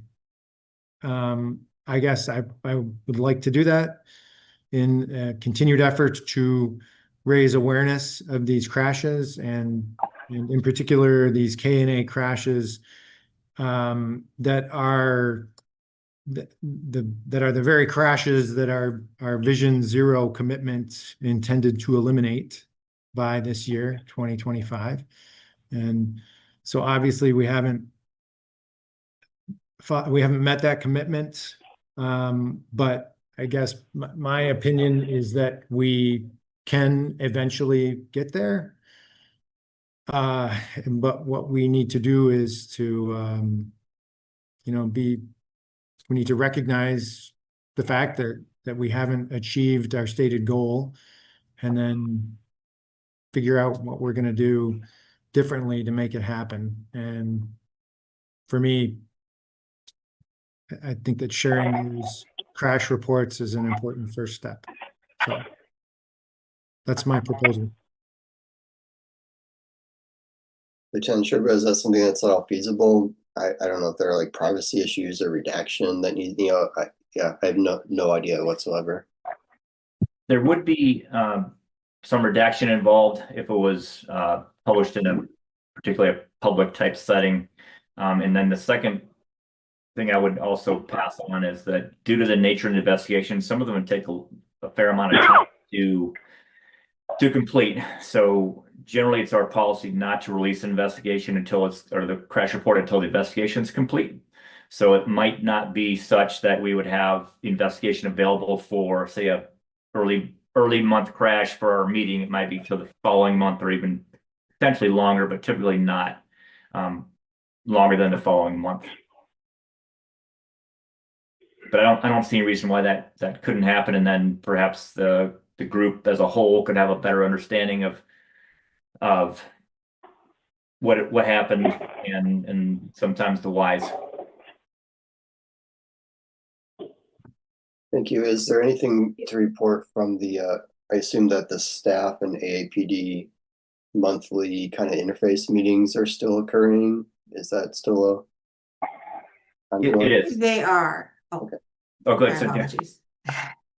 They are, and what I was going to recommend is that we have been meeting on a monthly basis, and we are conducting our reviews, and we have been documenting our work steps out of those reviews. And something that we have been discussing internally as staff is how to start sharing that with the Transportation Commission. So I think that this request is or something? No, we do not have meeting minutes, but I think that this request is a good place for us to work together at this next meeting to come up with a standard sort of reporting that would document what we're committing, what we found, and if there are any commitments that are coming out of that. Probably also tying back to if there are any goals in any of the dangerous behaviors that are identified in the plan. But I think that's something that we can work together with and get back to next month. Great. At least a draft. All right. Well, let's give it time. Let's move on to liaison reports. So any commissioners who serve as a liaison to another body or organization, have a brief report. Certainly thinking of any budget amendments from 2 nights ago or anything like that. Dharma, you're up. I guess I'm probably not sharing anything that most people here don't know about, but hey, let's celebrate a budget amendment that is to prevent roadway fatalities and serious injuries on our major streets, which has been a big topic of tonight, along with our Tier 1 and Tier 2 corridors and reconfiguring multi-lane roads. So everything fits together, and we were able to get $500,000 from the budget to dedicate to quick builds on some of these major corridors where the most serious crashes are happening. So good news. And it was unanimous, so even better news. Great. Hopefully, yeah, it's attainable within the fiscal year for construction, or this calendar year even. We also accepted a grant. This is more, I think, it's a DDA project, but there's a project to, it's sanitary sewer road, but a lot of it is rebuilding the transportation facilities. I think it's on I can never get 4th Avenue Street, whatever. You all know where I mean, the main bus thoroughfare. We accepted a $200,000, if I remember correctly, grant for that project, which I think is going to start next year. It's an $8 million project because it's got a bunch of sewer work along with it, but another transportation oriented bit of news. Anyone else? Reports? All right, commission member communications generally, if any commissioners have any reports or updates they'd like to share. All right, seeing none, call for agenda items. This is the month. Oh, sorry, I thought I talked over someone. All right, call for agenda items. Cynthia, do you want to run through the brief list of what we're looking at in the near future here? I can too. Yeah, I am happy to do that. So some of the agenda items that we have for the near future are bike lane enforcement. And the Packard Street project update and the North University Avenue project update. I believe both of those are scheduled for next month. And then we are continuing to work on the speed management program update, and we will be sharing a draft on that with the subcommittee soon. An update on the quiet zone study that the University of Michigan is conducting. And I just have a question as to whether there are, well, no, we don't have any unresolved items to carry over from this month. Thank you. As always, if you have any suggestions for other agenda topics in the future, please email them or convey them to us in any way you like. The next meeting will be held Wednesday, June 18th, 2025 at 7 p.m. It will also be a virtual meeting like this one. So if there are no objections, we will adjourn the May 21st meeting. Seeing no objections, this meeting is adjourned. Thank you. Good night. Thanks, everyone.